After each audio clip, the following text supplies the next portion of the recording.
ഈ പുരുഷന്മാർ തിരഞ്ഞെടുക്കാൻ യോഗ്യരായി നിൽക്കുക എന്നുള്ളതാണ് ലോകം മുഴുവനും ഉള്ളത്. ലോകം എന്ന് പറഞ്ഞാൽ മനുഷ്യരുടെ ഇടയിൽ മാത്രമുള്ള കാര്യമായിട്ട് നിന്നെ മനസ്സിലാക്കരുത്.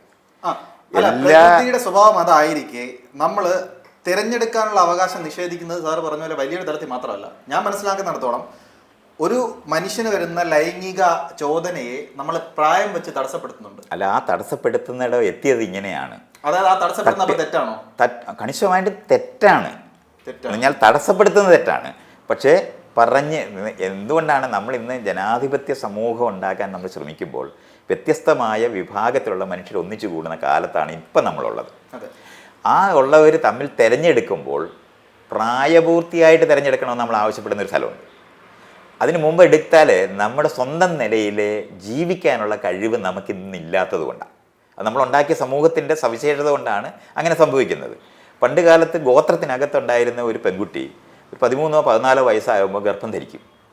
ഗർഭം ധരിച്ചാൽ ആ കുഞ്ഞിനെ പ്രസവിച്ചിട്ട് അതിനെ LKG UKG എഞ്ചിനീയറിംഗ് കോളേജിലൊന്നും വിടണ്ട. കുഞ്ഞിനെ വളർത്താനായിട്ട് അവൾ മാത്രമല്ല, അവിടെയുള്ള മറ്റ് സ്ത്രീകളും കൂടെ ചേർന്നാണ് വളർത്തുന്നത്. ഒറ്റയ്ക്കൊരു കുഞ്ഞിനെ ഒരു സ്ത്രീ വളർത്തത്തില്ലായിരുന്നു. അപ്പോൾ അവൾ ഗർഭം ധരിക്കുക എന്ന് പറയുന്നത് അവളുടെ കഴിവായിട്ടാണ് കണ്ടിരുന്നത്, തെറ്റായിട്ടല്ല. അതുകൊണ്ടാണ് ഗോത്രത്തിനകത്ത് സിംഗിൾ മദർ അല്ല ഉള്ളത്, മദേഴ്സേ ഉള്ളൂ. അവിടെ ഫാദറാണില്ലാത്തത്, അച്ഛന്മാരുടെ ആവശ്യമില്ല അവിടെ. നമ്മൾ ഇന്ന് കാണുന്ന ഒരു പുരുഷ കേന്ദ്രീകൃതമായ ഒരു സമൂഹം രൂപപ്പെടുന്നത് പുരുഷന്മാരുടെ ബലം തമ്മിലടിക്കാനല്ലെന്നും അത് സമൂഹ നിർമ്മാണം, ഞങ്ങൾക്ക് സമൂഹ നിർമ്മാണം എന്നുള്ള വാക്ക് അന്നില്ല, താഴെ തട്ടിലുള്ള പുരുഷൻ്റെ ബലം ഉപയോഗിച്ച് ഓരോ പണിയും എടുപ്പിക്കാൻ പറ്റുമെന്ന് വലിയ കണ്ടുപിടുത്തങ്ങളായതൊക്കെ. നമ്മൾ ഈ ലോകം മുഴുവനുള്ള കൃഷി സമൂഹത്തിൽ നോക്കിയാൽ എല്ലായിടവും പുരുഷപ്രധാനമായിട്ടുള്ള സമൂഹമാണ്. അപ്പം ഈ പ്രായ നിയന്ത്രണം എന്ന് പറയുന്നത് അത് പിന്നീട് വന്നതാണ്. പുതിയ കാര്യങ്ങളാണ് നമ്മൾ ഇതിനെല്ലാം. അല്ല, പുതുതാണ്, പക്ഷെ അത് ആവശ്യമുള്ളതാണെന്നാണ്. അത് അങ്ങനെ ചോദിക്കുന്ന ഇയാൾക്ക് പിന്നെ മറ്റേ വിഷയം പിന്നെ വീണ്ടും ഞാൻ രണ്ടാമത് തിരിച്ച് ഇവിടെ വരേണ്ടി വരും. അല്ല, പഴയതിലേക്കല്ല ഞാൻ പോകുന്നത്. പഴയതിലേക്ക് അത് അങ്ങനെ ഇയാൾ പറയിപ്പിക്കാനാണ് ഇപ്പൊ ശ്രമിച്ചോണ്ടിരിക്കുന്നത്. എന്താണ് കാരണം ഇത് ശരിയാണോ തെറ്റാണോ എന്ന് പറയണമെന്നാണല്ലോ വീണ്ടും ചോദ്യം. വേണോ വേണ്ട എന്നതിന് മുമ്പ് ചില കാര്യങ്ങൾ പ്രായത്തില് പലപ്പോഴും നിയമപരമായി തന്നെ തർക്കങ്ങൾ തന്നെ ആ ചർച്ച വരുന്നത് എന്തുകൊണ്ടാണെന്നുള്ളതാണ് ഞാൻ ഈ പറഞ്ഞുകൊണ്ടിരിക്കുന്നത്. ഇയാൾ ഈ പറയുന്ന വിഷയം അറിയുന്നത് കൊണ്ടാണ്, അതിന്റെ സൂക്ഷ്മത അറിയുന്നത് കൊണ്ടാണ്. അല്ലാതെ ശരി തെറ്റുകൾ വെച്ച് ലോകത്തിനെ മനസ്സിലാക്കുക അല്ല നമ്മൾ ചെയ്യുന്നത്. പണ്ട് കാലത്ത് ആളുകളെ നിയന്ത്രിക്കാൻ വേണ്ടി ഉണ്ടാക്കിയതാണ് ഈ ശരിയും തെറ്റുമൊക്കെ. പാപം പുണ്യം, സത്യം അസത്യം, ശരി തെറ്റ് എന്ന് പഠിപ്പിച്ച് കൃത്യമാക്കി ആളുകളെ അനുസരിപ്പിക്കണം. അത് വേറെ ആൾക്കാർക്ക് വേറെ ആളുകളെ ഉപയോഗിക്കാൻ വേണ്ടി ഉണ്ടാക്കുന്ന നിയമങ്ങളാണ്. അത് ഹെയറാർക്കിയുടെ നിയമമാണ്. അതല്ല നമ്മൾ ഇന്ന് പറയുന്നത്. നമ്മൾ പറയുന്നത് തനിക്കും എനിക്കും 18ാമത്തെ വയസ്സിൽ ഒരു വോട്ട് കൊടുക്കുമ്പോൾ ആർക്ക് കൊടുക്കണമെന്ന് തൻ്റെ പ്രതിനിധിയെ തിരഞ്ഞെടുക്കാനായിട്ട് തനിക്ക് അറിവ് വേണം. ഈ അറിവ് കൊടുക്കാതെ വളർത്തുമ്പോഴാണ് നിയന്ത്രണത്തിൻ്റെ യുക്തി വരും. അതുകൊണ്ടാണ് നമ്മൾ ലൈംഗിക വിദ്യാഭ്യാസം സ്കൂളുകളിൽ കൊടുക്കണമെന്ന് പറയുന്നത്. ലൈംഗിക വിദ്യാഭ്യാസം പറഞ്ഞാൽ കൊച്ചിനെ എങ്ങനെ ഉണ്ടാക്കണമെന്ന് പഠിപ്പിക്കുന്നതല്ല, അപ്പുറത്തിരിക്കുന്ന ഇണയോട് നീതിപൂർവം പെരുമാറാൻ എങ്ങനെ പറ്റണം എന്ന് പറയുന്ന ഉത്തരവാദിത്വത്തോടെ പെരുമാറാൻ ഉണ്ടാക്കാനാണ്. അതാണ് നമ്മൾ ഉണ്ടാക്കാൻ പറ്റും എന്നുള്ളത് എന്തത്ര സംശയം. പിന്നെ ഈ രാജാവിനെ മാറ്റി നമ്മൾ ഈ തെരഞ്ഞെടുപ്പ് എങ്ങനെ ഉണ്ടാക്കി? അല്ലല്ല, കാരണമൊക്കെ പറയുന്നതിന് മുമ്പ് ഇതൊന്നും ആലോചിക്കും. രാജാവ് മാത്രം ഭരിച്ചുകൊണ്ടിരുന്ന 6000-7000 വർഷമായിരുന്നു ലോകത്തുണ്ടായിരുന്നത്. അവരവിടെ പോയി, അവർ മരിച്ചു പോയതല്ല, അവർ മാറ്റിയതാണ്. അതിനെയാണ് ജനാധിപത്യം എന്ന് പറയുന്നത്. ഇത് മാറ്റാൻ പറ്റുമോ എന്ന് ഇയാൾ ചോദിക്കുന്ന ചോദ്യത്തിന് ലോകത്ത് ഒരിക്കലും മാറ്റാൻ പറ്റത്തില്ല എന്ന് വിചാരിച്ചിരുന്ന ഒരു സാധനമാണ് രാജത്വം. മറ്റേത് എനിക്ക് വിഷയം അറിയുന്നതുകൊണ്ടാണ് ഈ പറഞ്ഞുകൊണ്ടിരിക്കുന്നത്. തനിക്ക് ലോകത്തിനകത്ത് ഏറ്റവും ശക്തമായ സംഘമായിട്ട് രാജാവ് ഭരിച്ചുകൊണ്ടിരുന്ന, തിരുവായ്ക്ക് എതിർവായില്ല എന്ന് പഠിപ്പിച്ചുകൊണ്ടിരുന്ന സമൂഹത്തിനകത്തു നിന്നാണ് ജനപ്രതിനിധികളെ തിരഞ്ഞെടുക്കുന്ന സമൂഹം നമ്മൾ നിർമ്മിച്ചത്. ഇത് നമ്മൾ നിർമ്മിച്ചതാണ്, ലോകത്ത് താനെ ഉള്ളതല്ലത്. ആ ഉണ്ടാക്കിയ സമയത്ത് ഉത്തരവാദിത്തപ്പെട്ടവരാക്കി മാറ്റുന്നതിനെയാണ് പൗരത്വം എന്ന് പറയുന്നത്, പ്രതിയല്ലത്. പോരായ്മ വന്ന ഒരു മനുഷ്യജീവ കൂട്ടത്തിന് അവരുടെ ഇടയിൽ തന്നെ സംഭവിച്ച സ്വാഭാവികമായ പരിണാമം കാരണം അവർ മെച്ചപ്പെട്ട് വരുന്ന സാഹചര്യം ഉണ്ടാവുന്നുണ്ട്. അങ്ങനെയാണെങ്കിൽ നമ്മൾ ഈ കുറ്റം പറയുന്നത് ശരിക്കും ആരെയാണ്? നമ്മളല്ലെങ്കിൽ നമ്മൾ ശരിയല്ല, പോരായ്മയുണ്ട് എന്ന് പറയുന്നത് ആരെയാണ്? എന്ത് ചോദ്യമാണ് ഇയാൾ ഇപ്പൊ ചോദിക്കുന്ന ചോദ്യം? അതായത് മനുഷ്യകുലത്തിനിടയ്ക്ക് അപജയങ്ങൾ സംഭവിക്കുന്നുണ്ട്, അതിൽ നിന്ന് മനസ്സിലാക്കി അവൻ തന്നെ തിരിച്ച് ശരിയായ നിലയിലേക്ക് വരാനുള്ള ശ്രമവും നടത്തുന്നുണ്ട്. നമ്മൾ ആ ശ്രമം എന്നൊക്കെ പറയുന്നത് ആരെങ്കിലും കുറച്ച് പേരിരുന്ന് കമ്മിറ്റി കൂടി ചേർന്ന സാധനമല്ലത്. എങ്ങനെയായാലും സാർ, എങ്ങനെയായാലും പറയാത്. അങ്ങനെ പറയുമ്പോൾ വീണ്ടും ഒന്ന് മനസ്സിലാക്കി ഇഷ്ടംപോലെ വന്നോട്ടെ എന്ന് പറയുന്നത് അങ്ങനെയല്ല. നിയമം മനുഷ്യരുണ്ടാക്കുന്ന നിയമങ്ങളെ ലോകത്തുള്ളൂ. അങ്ങനല്ല എങ്ങനെങ്കിലും വരുമല്ല ചെയ്യുന്നത്. മനുഷ്യർ കൂട്ടായ ആലോചിക്കുന്നതുകൊണ്ടാണ് ഈ പറയുന്ന ഒന്നിച്ചിരുന്ന് ആലോചിച്ച് കോമണായ അതിനെയാണ് കൺസെൻഷ്യസ് എന്ന് നമ്മൾ പറയുന്നത്. എന്തുകൊണ്ടാണ് തെരഞ്ഞെടുപ്പിനകത്ത് ഭൂരിപക്ഷം പേരുടെ റെപ്രസെൻറ്റേറ്റീവിനെ എടുക്കേണ്ടി വരുന്നത്? അതേ ഉള്ളു വഴി എന്ന് പറയുന്നത്. എന്തുകൊണ്ട് അങ്ങനെ വന്നത്? അവർ വേണ്ട, പണ്ടങ്ങനല്ല. പണ്ട് അതൊന്നും തെരഞ്ഞെടുപ്പില്ലാതിരുന്ന ലോകമല്ലേ.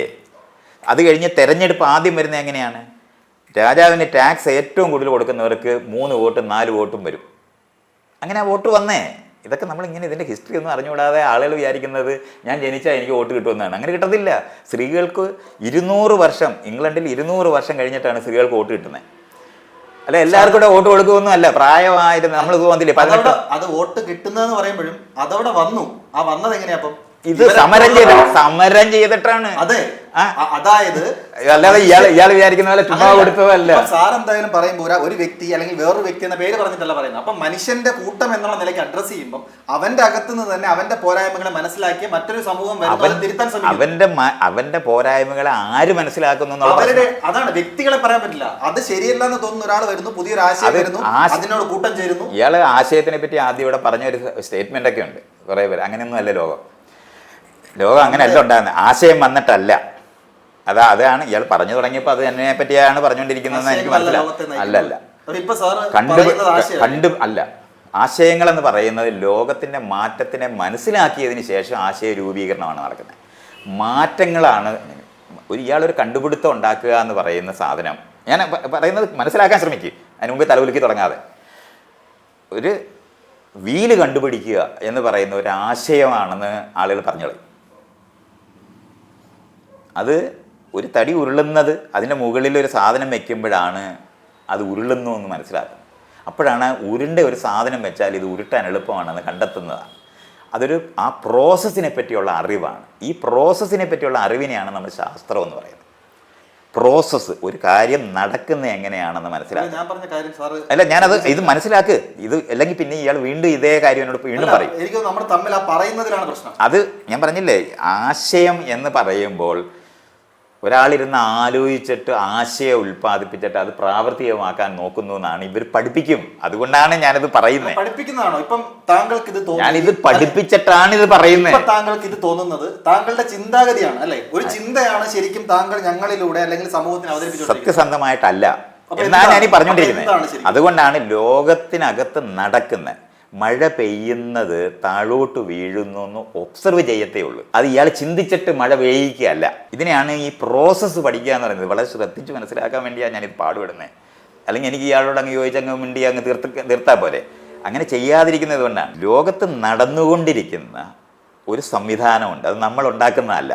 മഞ്ഞ് വീഴുന്നു, മലയുണ്ടാകുന്നു, വെള്ളം ഒഴുകുന്നു.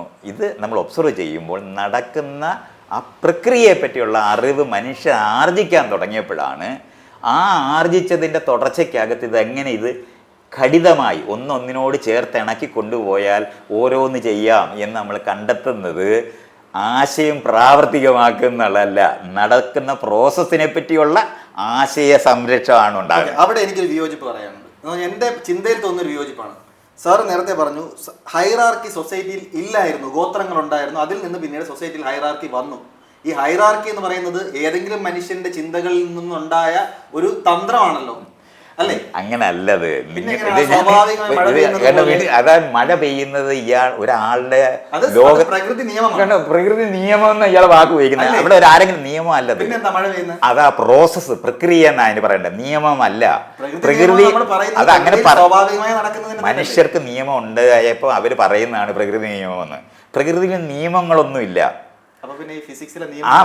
അത് അങ്ങനെയാണ്, അത് മനുഷ്യര് പറയുന്ന വാക്കാണെന്ന്. വീണ്ടും പറയുമ്പോൾ ശ്രദ്ധിച്ച് മനസ്സിലാക്കാനെങ്കിലും ശ്രമിക്കുക, വെറുതെ എന്റെ സമയം കളയരുത്. ഞാനിത് പറയുന്നത് പ്രോസസ്സിനെ പറ്റിയുള്ള അറിവ്. അത് ആ സാഹചര്യം മാറിയാൽ ആ പ്രോസസ്സ് നടക്കത്തില്ല. അതെ, മറ്റൊന്ന് നടക്കും. അതാണ് പ്രോസസ്സിനെ പറ്റിയുള്ള അറിവിനെയാണ് നാച്ചുറൽ നിയമം എന്ന് ആളുകൾ വിളിച്ചത്. നിയമം മനുഷ്യരുണ്ടാക്കുന്നതാണ്. പരസ്പരം എന്നാൽ വേറൊരു വിഭാഗത്തിനെ കീഴ്പ്പെടുത്താൻ വേണ്ടി അവരനുസരിക്കാൻ വേണ്ടി രൂപപ്പെടുത്തിയിരിക്കുന്ന നിയമം പോലെ ഒരു നിയമം പ്രകൃതിയിലുമുണ്ട് എന്ന് മനുഷ്യർ പറഞ്ഞതാ. പ്രകൃതിയിൽ നിയമമില്ല. പ്രകൃതി നിയമമെന്ന് നമ്മൾ പറയുമ്പോഴും നമ്മൾ മനസ്സിലാക്കാനുള്ളത് പ്രോസസ്സിനെ പറ്റിയുള്ള ഒരു വാക്ക് മാത്രമാണത്. അല്ലാതെ മനുഷ്യരെല്ലാവരും കൂടെ ഒന്നിച്ച് ചേർന്നിരുന്ന് വണ്ടി ഇടതുവശത്തൂടെ ഓടിക്കണം എന്നുണ്ടാക്കുന്ന നിയമം പോലത്തെ ഒരു നിയമമല്ല. നിയമം അതാണ്. അങ്ങനെ പറയാൻ പറ്റും. നിയമം എന്ന് പറഞ്ഞാൽ ഒരു കൃത്യമായ സാഹചര്യത്തിൽ ഫോളോ ചെയ്യുന്ന തുടരുന്ന ഒരു കാര്യം, ഒരു പ്രോസസ്സിനെ തന്നെയാണ് നമ്മൾ നിയമം. അല്ല വലതുവശത്തൂടെ ഓടിക്കാൻ വണ്ടി പറ്റും. മറ്റൊരു രാജ്യത്ത് വലതുവശത്തൂടെ വണ്ടി ഓടിക്കുന്നത് മനുഷ്യനിർമ്മിത നിയമമായോണ്ടാണ്. പക്ഷെ മഴ ഇയാൾ എവിടെ പോയാലും ഈ ഭൂമധ്യരേഖയായിട്ട് ബന്ധപ്പെട്ട എല്ലാ സ്ഥലത്തും മഴ മേളിൽ നിന്ന് താഴോട്ടേ വീഴുള്ളൂ. അതുകൊണ്ടാണ് അത് നമ്മൾ മനസ്സിലാക്കേണ്ടത്. അതൊരു പ്രോസസ്സാണ്. അപ്പോൾ നമ്മൾ ആകർഷണ ശക്തി ഉണ്ടെന്ന് നമ്മൾ പറയുന്നത് ഏതെങ്കിലും ഒരു ഗ്രഹം ഒരു സാധനത്തിനോട് ബന്ധപ്പെട്ടാണ് അത് വരുന്നത്.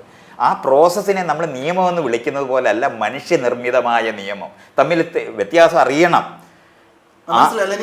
ആ വ്യത്യാസം അറിയണം. അപ്പം പ്രോസസ്സിനെ പറ്റിയുള്ള അറിവാണ് സയൻസ് എന്ന് നമ്മൾ പറയുന്നത്. ഈ അറിവുകൾ വന്നപ്പോഴാണ് ആന്ത്രപ്പോളജിക്കലായിട്ടുള്ള നമ്മൾ എങ്ങനെയാണ് പുരുഷന്മാർ ഇത്രയധികം ബീജമുള്ളവരായിരിക്കുന്നത്, എങ്ങനെയാണ് സ്ത്രീകൾ കണ്ട ഒന്നായിട്ടിരിക്കുന്നത്, സ്ത്രീയും പുരുഷനും തമ്മിലുള്ള ബന്ധത്തിനകത്ത് നമ്മൾ ഈ പ്രകൃതിയിലൊക്കെ കാണുന്ന സാധനങ്ങളൊക്കെ എങ്ങനെ ഉണ്ടായി എന്നൊക്കെ നമ്മൾ പഠിച്ചത് ഈ പ്രോസസ്സിനെ പറ്റിയുള്ള അറിവ് കൊണ്ടാണ്. അതിനകത്തു നിന്നാണ് നമ്മൾ ചിന്തകൾ ഉൽപ്പാദിപ്പിച്ച. അതിനാണ് സയൻസും. മറ്റേതങ്ങനെയല്ല. ആശയ രൂപീകരണം വേറെ ഉണ്ട്, ആവശ്യം കൊണ്ടാണ്.